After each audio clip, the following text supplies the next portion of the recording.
Suara Kebenaran pada Sabtu, 8 Maret 2025 berjudul Kebaikan Tuhan yang Sejati.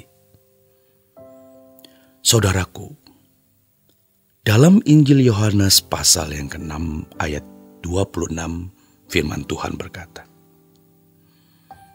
"Aku berkata kepadamu, sesungguhnya kamu mencari aku, bukan karena kamu telah melihat tanda-tanda, melainkan kamu telah makan roti itu dan kamu kenyang." Logika manusia pada umumnya adalah sekolah, kuliah, berpendidikan dan bergelar,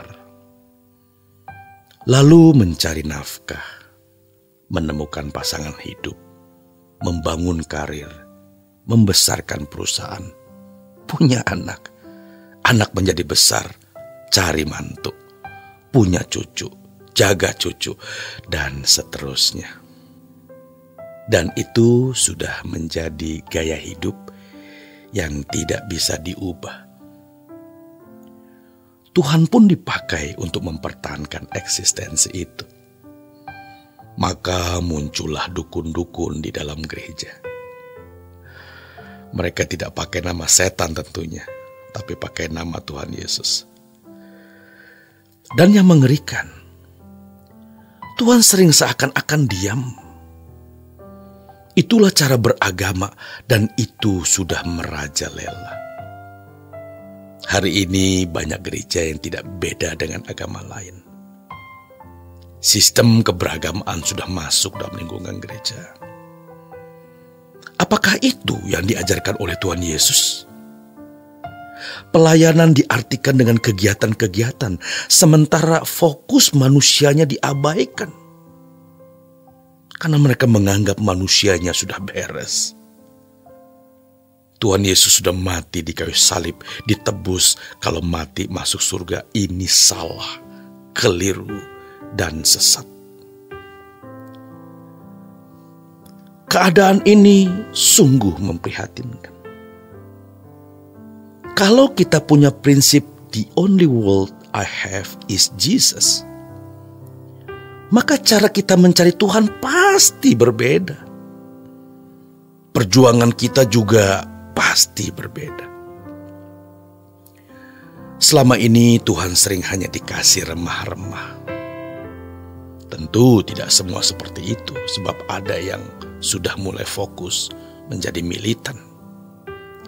Namun sejujurnya saudaraku, banyak yang masih seperti itu. Ingat, Tuhan juga tidak minta-minta. Tuhan tidak mengemis waktu kita, tenaga, pikiran, uang, atau harta. Tuhan kita itu agung sekali. Kalau pengertian yang salah ini ada pada orang Kristen yang masih baru, mungkin kita cukup mengerti dan bisa menolerir. Tetapi kalau terus-menerus begitu, bertahun-tahun menjadi orang Kristen dengan cara berpikir yang salah ini, tentu hal ini menyedihkan hati Tuhan. Kita harus ingat saudaraku, bahwa iblis itu bukan hanya mampu melingkar di pohon pengetahuan tentang yang baik dan jahat. Namun iblis juga bisa melingkar di mimbar-mimbar gereja. Sebab kalau kita belajar Injil yang benar, maka kita bisa melihat, menemukan bahwa yang diajarkan itu bukan Injil yang Tuhan Yesus ajarkan. Bahkan Paulus mengutuk orang yang memberitakan Injil tidak seperti yang ia beritakan. Bahkan memanggil mereka dengan sebutan anjing. Oleh sebab itu kita yang mendengar kebenaran ini harus siuman, terjaga, sadar. Mulai puasa nonton yang tidak perlu ditonton. Mulai puasa bergaul dengan orang yang tidak perlu kita bergaul. Puasa untuk hal yang tidak perlu kita lakukan. Tuhan mau kita bertumbuh. Jangan merasa bahwa Yesus telah mati di kayu salib, maka semua beres. Maka sudah beres semua. Belum, saudaraku. Tuhan mau meningkatkan kualitas hidup orang percaya sesuai dengan yang dikehendakinya. Tuhan mau mengajak kita masuk ke urusan kekekalan. Tetapi banyak orang Kristen mengajak Tuhan masuk dalam bisnis urusannya sendiri, bisnis kefanaan. Dalam Yohanes 6 ayat 26, Tuhan tegas mengingatkan, jangan karena kita sudah makan roti sampai kenyang, maka kita lebih mementingkan apa yang kita pandang kebutuhan daripada rencananya. Jadi, Kristen yang benar itu tidak punya rencana apa-apa. Ya, tidak punya rencana apa-apa. Namun Tuhan yang akan menaruh rencananya di dalam pikiran kita. Haleluya, puji Tuhan. Ingatlah kalimat yang penting ini Bapak Ibu. Tuhan yang akan menaruh rencananya di dalam hatimu. Bagaimana caranya? Cari Dia dengan terus belajar. Maka nanti kita akan mengerti. Karena Tuhan datang untuk memberi hidupnya. Tetapi kalau kita masih mempertahankan hidup kita sendiri, atau kita mendengarkan suara gembala yang jahat, maka kita tidak akan bisa mengerti. Saudaraku, adapun ciri orang yang kualitasnya masih rendah adalah selalu minta perlindungan Tuhan atas hidupnya. Berharap agar dirinya dan keluarganya dijauhkan dari apa yang bisa merusak kesejahteraan hidup mereka.